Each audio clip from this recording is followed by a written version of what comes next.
Yeah, we got a scene right here. FOMO, fear of missing out. I've been thinking about this all day. We're gonna talk about fear. This is the scene right now. Where are we? So if you don't know me, if this is your first time here, my name's Travis. I'm an entrepreneur and an adventurer, and I live on Oahu in Hawaii, and I do adventure tours. Oh, let's not hit this person. And yeah, I'm just dropping my clients off for the day. Take them hiking, cliff jumping, and I also trade. And I've been trading for a while now, 4 years, going on 5 years, 4 years. And I'm going to talk to you about FOMO, and really pay attention in this video. I promise you, it's going to be super powerful. You're going to get a lot out of this. In terms of psychology, we're talking about fear. I've made hundreds of videos on this channel. There might not be hundreds of videos up, but I don't believe I've ever made a video on FOMO or a video as comprehensive on fear or as insightful on fear as this video. Now, the quality might not be the best. I'm doing it while I'm driving.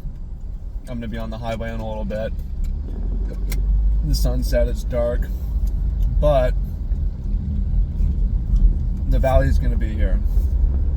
So I'll tell you why FOMO is so damaging, why FOMO destroys your trading, destroys your profitability, and that's the first thing you need to know to fix it, is an insight. I want to start with an idea from Mark Douglas's Trading in the Zone, where he's saying that the best traders don't need to manage their fear and anxiety because they don't feel fear and anxiety. They trade without emotions. Do you think that's true? I actually think he's wrong. I don't think that's true because of Market Wizards. If you haven't read Market Wizards, I always say that you should. That's the best place to start trading or learning about trading. Don't buy my indicator. Don't buy my course. Don't buy anyone else's course. Get Market Wizards. These are the verified best traders in the world from the 70s, 80s, 90s, and also Market Wizards from the 2000s. So, Unknown Market Wizards is more recent. Verified track records. A guy who's got a 99.9% win percentage. Someone who turned $400 into $200 million. The best, someone who made 300% in a day and has annualized average like 500% returns over 10 years. It's just crazy shit where it's like, is this even real? Yeah, it's actually verified. This isn't some furu who's selling you a course. And the only place you can get this info is from Market Wizards, because they're too busy making money and they don't want to share their strategy. So in Market Wizards, Paul Tudor Jones says one of the reasons he's so profitable is because he has a healthy fear of the market. And I forget the guy's name. Is it Mark Wiseman? Some Jewish last name. This guy has a 99% win percentage greater. He won an option trading contest. He 10x the account in 3 months with no losing trades. I don't know how big the losses are, but there's almost none of them. Now, how is that possible? Well, we're not going to get into that. The point that I want to make, though, is that here's two of the best traders in the world saying, and that guy said, man, I'm afraid of losing. I'm very afraid of the market. I'm successful because I'm afraid, and all the best traders I know are afraid of the market, right?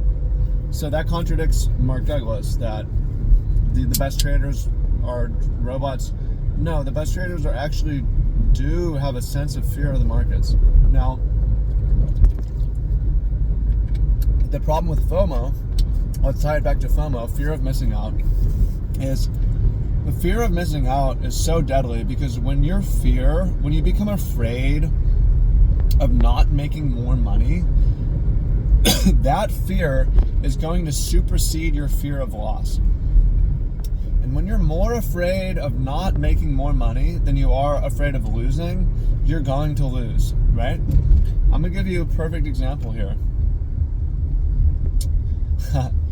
Just this past week, I was in a trade where emotionally, from the chart, it's like it's probably better to cut my long here and not re-enter. But emotionally, I'm like, I'm afraid it's going to go higher without me, and I think it would be more painful for it to go higher without me than it would be to take a loss. So I'm just going to enter. And I took the loss, and it's like, well, at least price didn't go up without me. That sounds insane, right? I lost money, well, at least I didn't miss out on making money. It's crazy, right?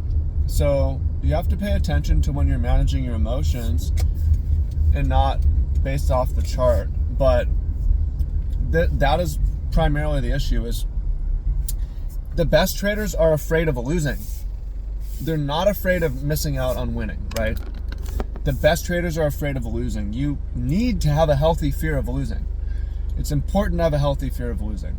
And when you're so afraid of not being in the bull market and the trend, the blow off top trend, whatever, whatever the trade is, when you're afraid you're not going to make money, right?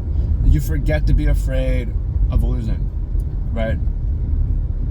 Losing needs to be the most painful thing. Losing needs to be more painful than missing out, than not making money, right?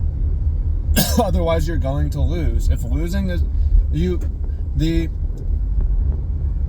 market, you're trading, whatever's the most painful doesn't happen, right? But if the most painful thing is the market moving without you, the market's never going to move without you because you're always in positions. But you're going to lose along the way because you're going to take so many losses needing to be in the market, right? Because you fear of missing out on any particular move or missing out on making money. Now, what tends to trigger FOMO, or fear of missing out? There's a couple things. One of them is outside euphoria. So if a friend or even another trader, you go on Twitter, you go on Discord, and someone's euphoric, they've made so much money, it's going to keep going in their favor. And then it's like, now I want to feel what they're feeling. I'm afraid I'm not going to get that. And this is why masses of people will enter a bubble at the top and get liquidated and then wait, and then enter at the top and get liquidated and wait, because the other outside euphoria is causing them to be afraid of missing out, which causes them to lose their fear of losing. They had a fear of losing and they lost it, right?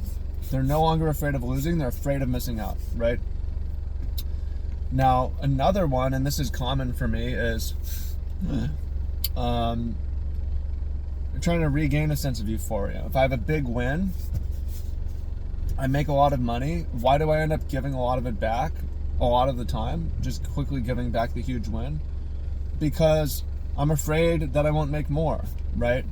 I make $10,000 on a trade, but I'm afraid that it will run for 20 or 30. So it starts to move against me and I bet again, right? And it's not because the chart says to bet, it's because at least if I take a loss, it won't move without me, right? It needs to be, losing is the worst thing that can happen to you. It's not missing out, right? And you can take losses in trading, but you need to be winning overall, right? What I'm saying is the FOMO can cause you to be losing overall, but you're never missing out. But so you won, actually. You won. Emotionally, you won, right?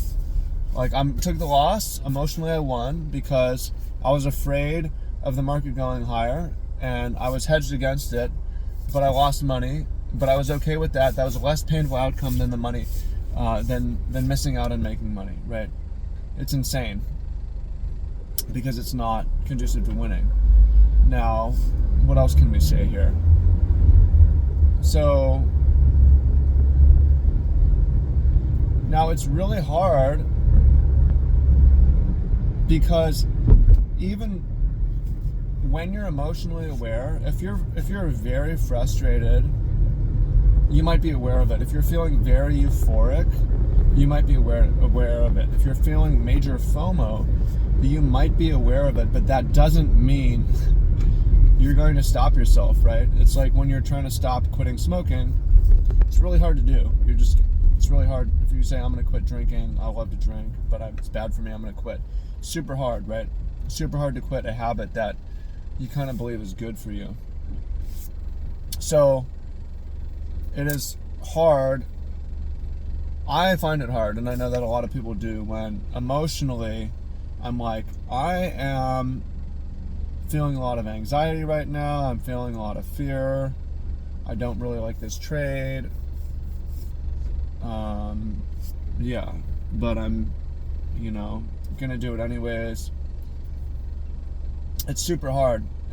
But it's necessary, because if you keep trading your emotions, you'll never get anywhere, because you feel the most FOMO after the move has already happened, right? That's just the way it works. So if you always wait until after the move to bet on the move again, you will always lose. But that's what happens naturally with emotions, is I'm going to bet on this because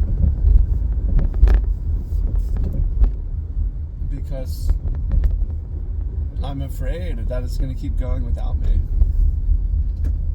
So at the end of the day, it's not a simple fix, right? Because you kind of just say, all right, I get it.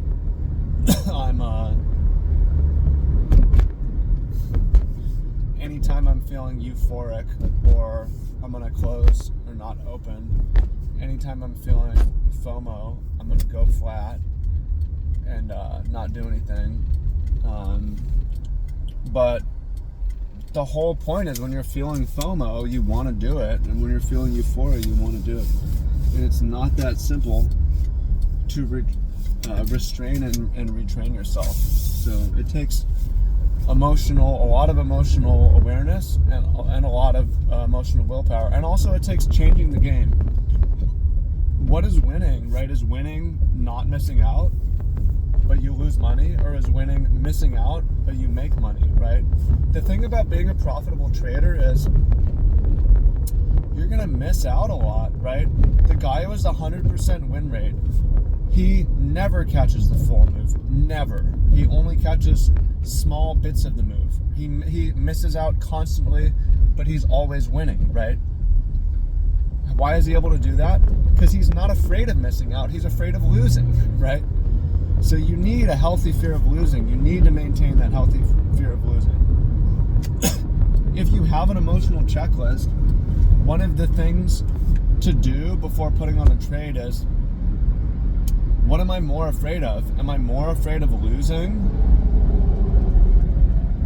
Or am I more afraid of not winning? And if you're more afraid of not winning, maybe you shouldn't put on the trade, right? And ask yourself also, what's the most painful outcome of this trade, or not trading? If it's not losing what you have, you also shouldn't trade, right? That needs to be the most painful thing. Not like, well, I lost everything, but at least, where it's like, for instance, you may not want to miss out on Bitcoin going to however high it goes to. But say it just keeps going down. Say it goes to $30,000, and you lose everything buying it, longing it. But you didn't miss out on upside, right? So you won the game, but you went bankrupt, right? That's the problem, is it needs to be about protecting what you have, being afraid to lose it, making money, and missing out, right? You need to commit to missing out. Sometimes you're not going to catch every move. If you're able to, every once in a while, there's going to be an obvious trade. And the longer you're in the game, the better you are, the more often it happens.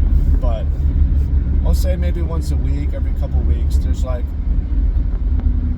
very, very solid trade. And if you take that, and you take the guaranteed win, and then you don't FOMO about missing out a piece of it, and you don't FOMO over to the other trade, something to do, then right? You're gonna lose. You're gonna lose everything.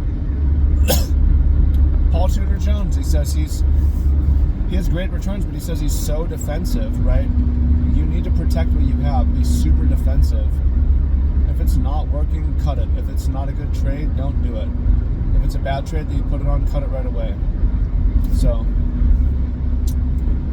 hope you find that useful. Appreciate y'all, and happy trading. Peace.